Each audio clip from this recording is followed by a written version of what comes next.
नमस्कार विद्यार्थी मित्रांनो, इयत्ता 10वी भूगोल प्रकरण 5 नैसर्गिक वनस्पती व प्राणी याविषयी आज आपण अभ्यास करणार आहोत।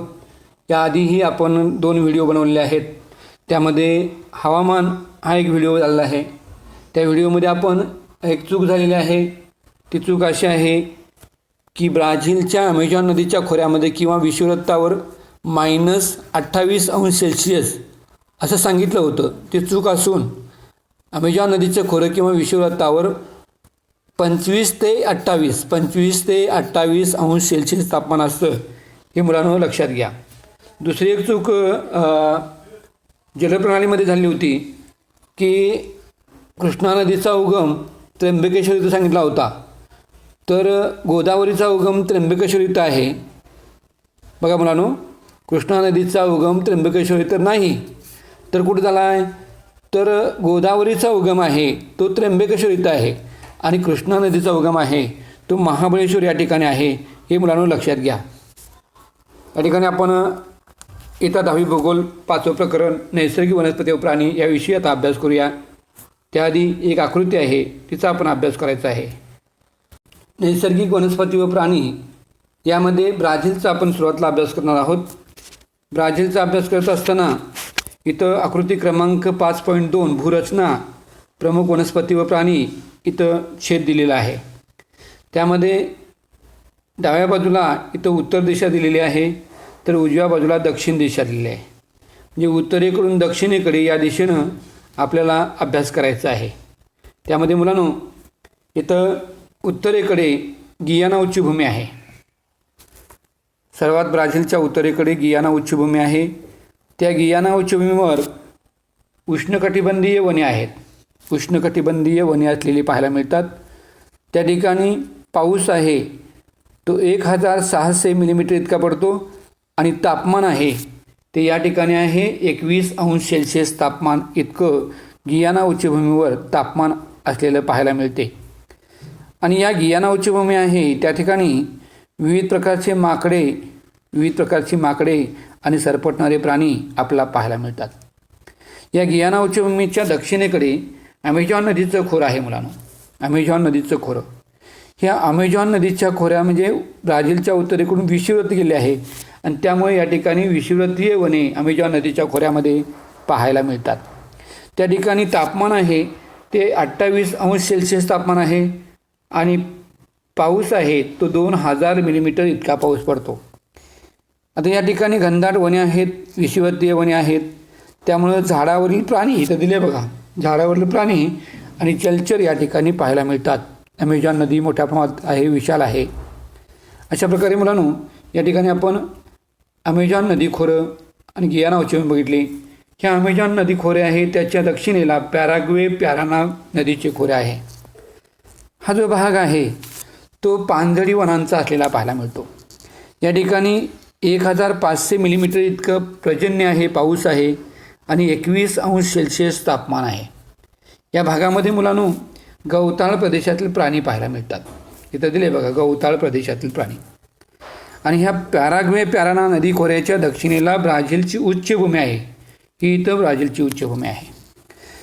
या ब्राझीलच्या उच्चभूमीमध्ये समशीतोष्ण कटिबंधातील वने किंवा समशीतोष्ण वने पाहायला मिळतात। त्या ठिकाणी तापमान आहे ते 23°C तापमान आहे आणि 600 मिलीमीटर इतका या ठिकाणी पाऊस पडतो ब्राझील उच्चभूमीच्या भागामध्ये।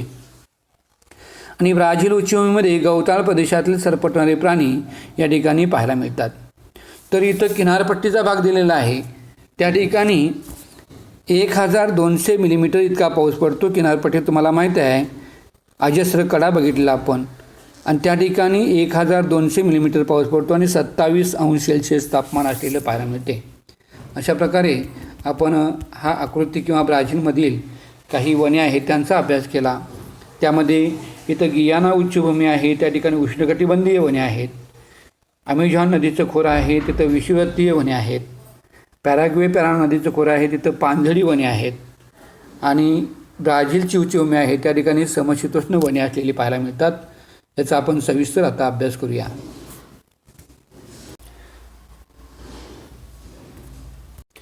इथं मुलांनो काही वृक्ष तुम्हाला मी आता दाखवतोय। त्यामध्ये हा पाऊ पाऊ ब्रासिल हा वृक्ष आहे तो ब्राझीलमध्ये आढळतो मोठ्या प्रमाणामध्ये आणि असा हा वृक्ष तुम्हाला पाहायला मिळेल. त्याशिवाय त्यानंतर आपण पाहतोय तो म्हणजे खेजडी हा वृक्ष आहे. खेजडी इथं दिसतोय बघा, खेजडी हा वृक्ष. हा खेजडी वृक्ष आहे मुलांनो.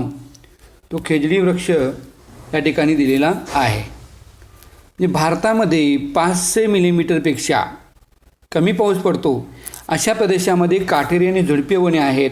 त्यामध्ये काटेरी आणि झुडपी वनामध्ये खेजडी नावाच्या वृक्षाचा समावेश होतो. त्यानंतर मुलांनो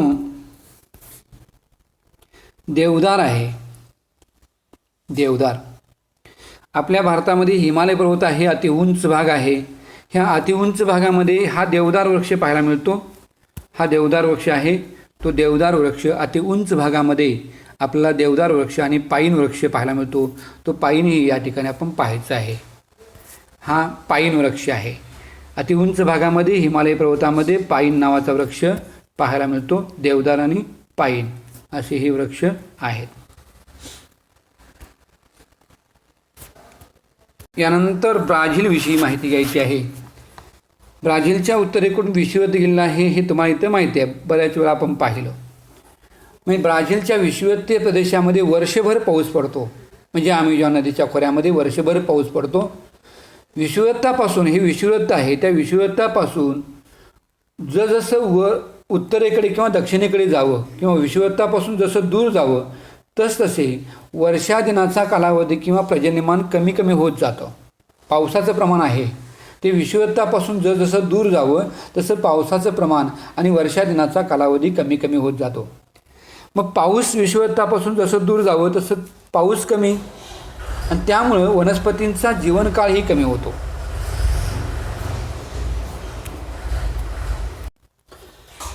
ज्या प्रदेशामध्ये मुलांनो वर्षभर पाऊस पडतो त्या ठिकाणी सदाहरित वने आहेत.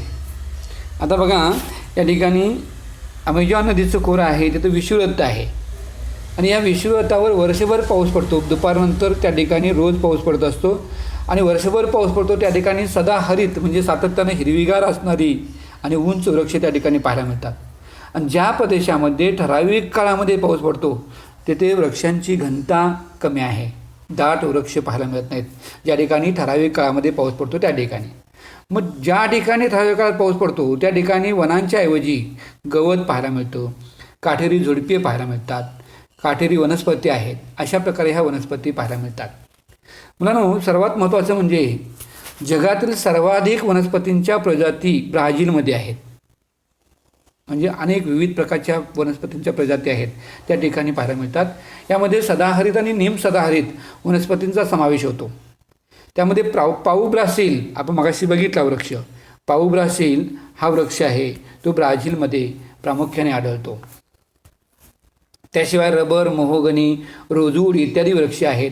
आर्किड वनस्पती आहेत, आर्किड वनस्पतीही त्या ठिकाणी आढळतात. त्याला आपण अमर असंही म्हणतो. आता या ठिकाणी सदाहरित वनं आहेत. सदाहरित म्हणजे सातत्याने हिरवीगार असणारी घनदाट वने आहेत आणि त्या ठिकाणी मोठ्या प्रमाणावर प्राणवायू मिळतो आणि मोठ्या प्रमाणात प्राणवायू आहे त्यामुळे कार्बन डायऑक्साईडचे प्रमाण कमी होण्यास मदत होते. कार्बन डायऑक्साईडचे प्रमाण कमी होण्यास मदत होते आणि या वर्षा वने आहेत किंवा ही सदाहरित वने आहेत. या वनांना जगाची फुफ्फुसे या नावाने सुद्धा ओळखलं जाते.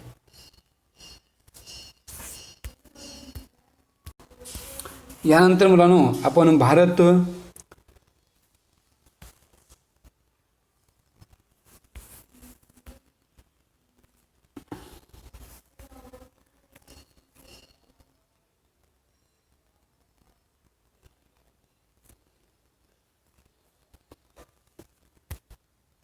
वनस्पती आपण पाहतोय.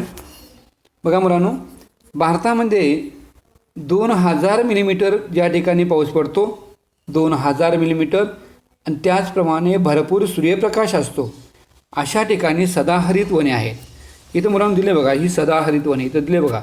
हा रंग कुठला आहे तर या ठिकाणी ही सदाहरित वने तुम्हाला पाहायला मिळतील. हिमालयाच्या पायथ्यामध्ये किंवा आसाम राज्यामध्ये किंवा ही सह्याद्री पर्वताचा भाग आहे त्या ठिकाणी आपल्याला सदाहरित वने पाहायला मिळतात.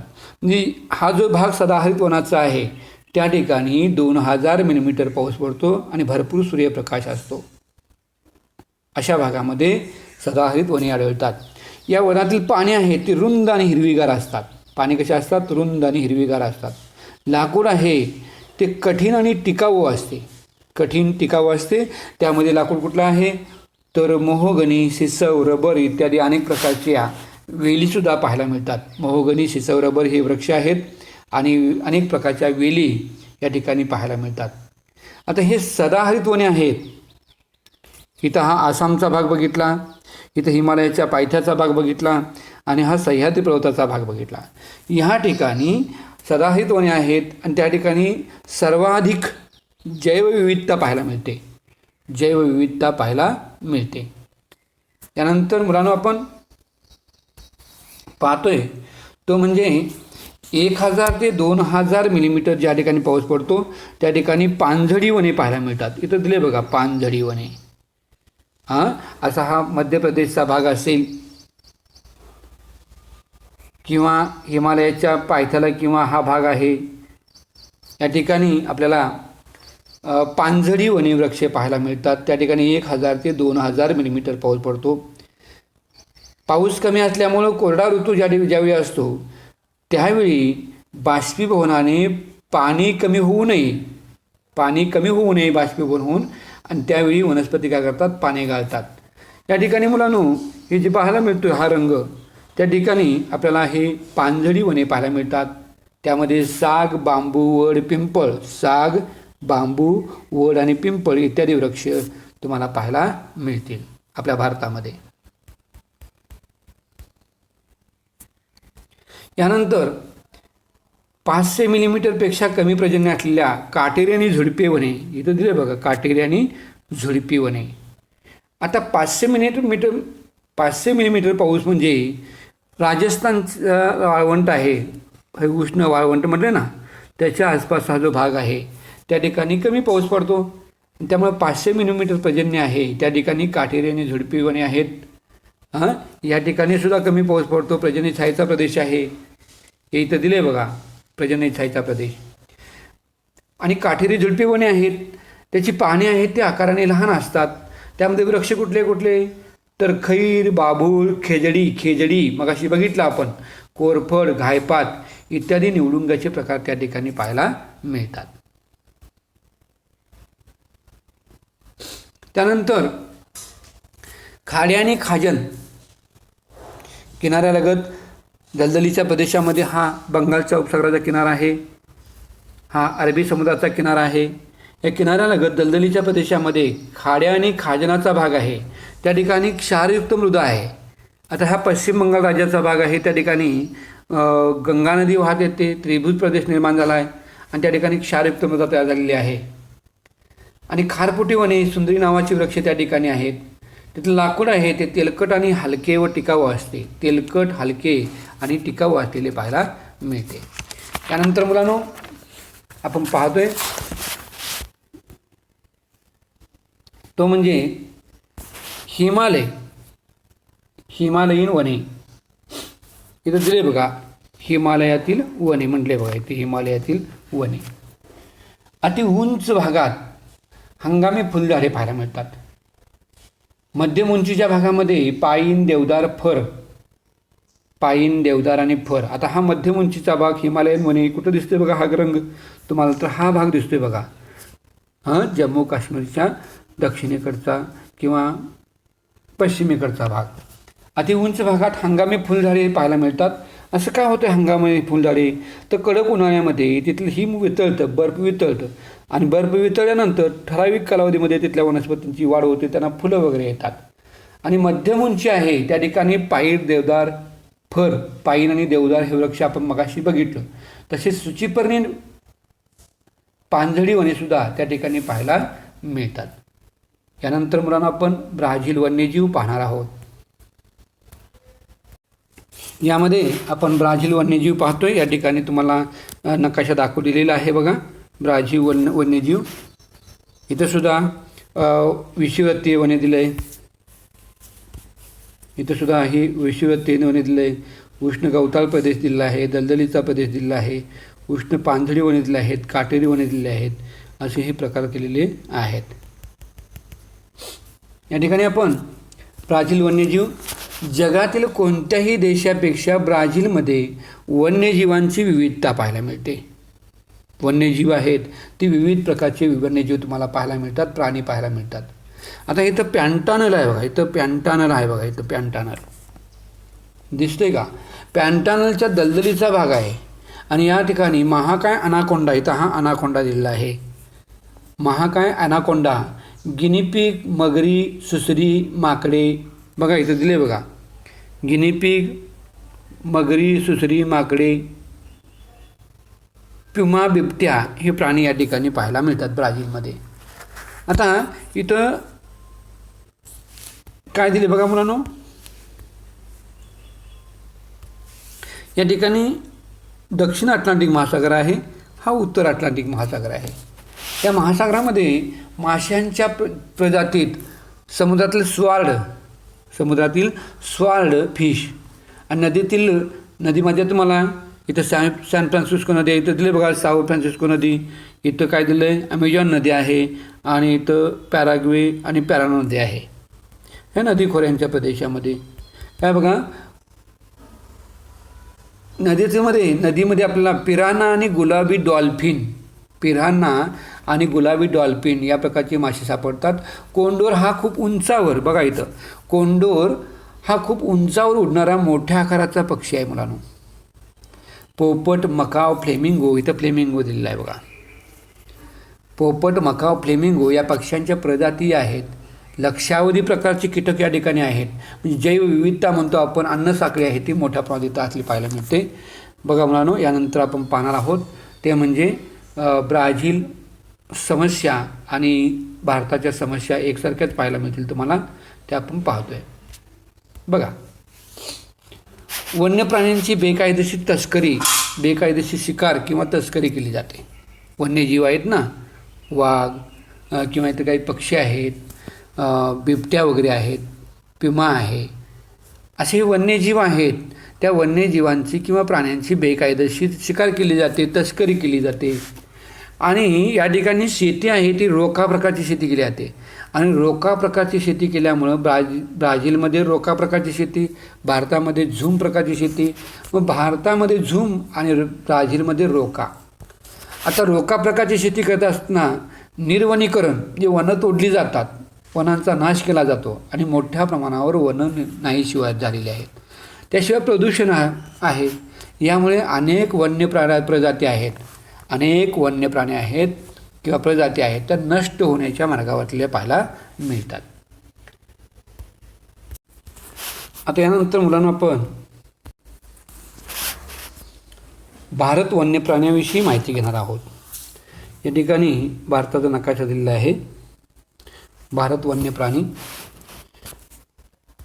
प्राण्यांच्या बाबतीत मुलांनो, भारतातही प्रचंड अशी विविधता पाहायला मिळते, वेगळेपणा किंवा विविधता पाहायला मिळतो. उष्ण आणि अर्धवनामध्ये हत्ती पाहायला मिळतात. उष्ण आणि अर्ध हवामान ज्या ठिकाणी आहे त्या ठिकाणी हत्तींचा वावर आपल्याला दिसतो. आसामच्या दलदलीच्या प्रदेशामध्ये, इथं आसाम आहे बघा, आसाम इथं दिले बघा, हे आसाम, या आसामच्या दलदलीच्या प्रदेशामध्ये एकशिंगी गेंडा आणि वाळवंटी प्रदेश ज्या ठिकाणी आहे. आता वाळवंट म्हणलं की आपण राजस्थानमध्ये गेलं पाहिजे, ही तर वाळवंटी प्रदेश. ह्या वाळवंटी प्रदेशामध्ये रानटी गाढवे आणि उंट पाहायला मिळतात. रानटी गाढवे आणि उंट. बघा मुलांनो, तुम्हाला परीक्षेला एखादा कोरा नकाशा दिला जाईल आणि एकशिंगी गेंडा कोणत्या प्रदेशामध्ये आढळतो आपल्याला लक्षात आलं पाहिजे.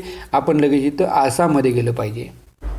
रानटी गाढवे आणि उंट कुठं वापरले असतात तर इथं राजस्थान आपल्याला माहिती पाहिजे, किमान राज्य तरी माहिती पाहिजेत. आता बर्फाळ प्रदेशामध्ये हिमचित्ते आणि याक. आता बर्फाळ म्हटलं की हा हिमालय पर्वत आपल्याला माहिती पाहिजे. यामध्ये बर्फाळ प्रदेश आहे त्या ठिकाणी हिमचित्ते आणि याक हे प्राणी आढळतात. आता द्वीपकल्पीय प्रदेश म्हटलं की इथून दक्षिणेकडे असलेला भाग त्याला द्वीपकल्पीय प्रदेश म्हणतात. हिंदी महासागराकडे निमुळता होत गेलेला द्वीपकल्पीय प्रदेश. या द्वीपकल्पीय प्रदेशामध्ये गवा, हरणे, काळवीट, माकड, काळवीट आणि माकड इत्यादी प्राणी, वाघ व सिंह हे दोन्ही आढळणारा भारत हा जगातील एकमेव देश आहे. वाघ व सिंह हे दोन्ही या देशामध्ये आपल्याला पाहायला मिळतात आणि असा हा जगातले एकमेव देश आहे. आता बघा मुलांनो, इथं नद्या आहेत. इथं गंगा नदी आपण बघितली, गंगा बघितली, यमुना बघितली, ब्रह्मपुत्रा बघितली, अशा अनेक नद्या आपण बघितल्या आहेत. इथं महानदी आहे, गोदावरी आहे, कृष्णा आहे आणि कावेरी आहे, अशा अनेक नद्या बघितल्या आहेत. नद्या व खाड्या आहेत, खाड्यांचा भाग आहे. त्या ठिकाणी कासव, मगर, सुसर इत्यादी प्राणी आहेत. वनप्रदेशामध्ये मोर, खंड्या, तितर, कबूतर, पोपट, मोर, खंड्या, तितर, कबूतर, पोपट अशा प्रकारचे वनप्रदेशामध्ये पक्षी आढळतात. उदाहरणार्थ इथं वनप्रदेश म्हणजे सह्याद्री पर्वत किंवा इकडं छोटा नागपूरचे पठार वगैरे आहे किंवा इथं आहे अनेक मैकल डोंगररांगा आहेत, विंध्य पर्वत आहे. वनप्रदेशामध्ये मोर, खंड्या, तितर, कबूतर आणि पोपट आहे. तर पाणथळ प्रदेशामध्ये, पाणथळ प्रदेश म्हणजे की आपल्या लक्षात आलं पाहिजे की हा पश्चिम बंगाल राज्याचा भाग, या भागात बदके आणि बगळे आढळतात. आणि गवताळ प्रदेशामध्ये माळढोक पक्षी, गवताळ प्रदेशामध्ये माळढोक पक्षी आपल्याला पाहायला मिळतात. तर मुलांनो, समस्या ब्राझीलच्या आणि भारताच्या एकसारख्याच आहेत. वन्य प्राण्यांची बेकायदेशीर शिकार केली जाते, हा एक भाग इथं आहे. प्रदूषण झालेलं आहे, मोठ्या प्रमाणात तस्करी केली जाते प्राण्यांची, निर्वनीकरण, आणि यामुळे अनेक प्राण्यांच्या प्रजाती नष्ट झालेल्या आहेत. म्हणजे काय काय बघा, बेकायदेशीर शिकार, प्रदूषण, प्राण्यांची तस्करी आणि निर्वनीकरण, ह्या अनेक कारणामुळं अनेक प्राण्यांच्या प्रजाती नष्ट होत आहेत.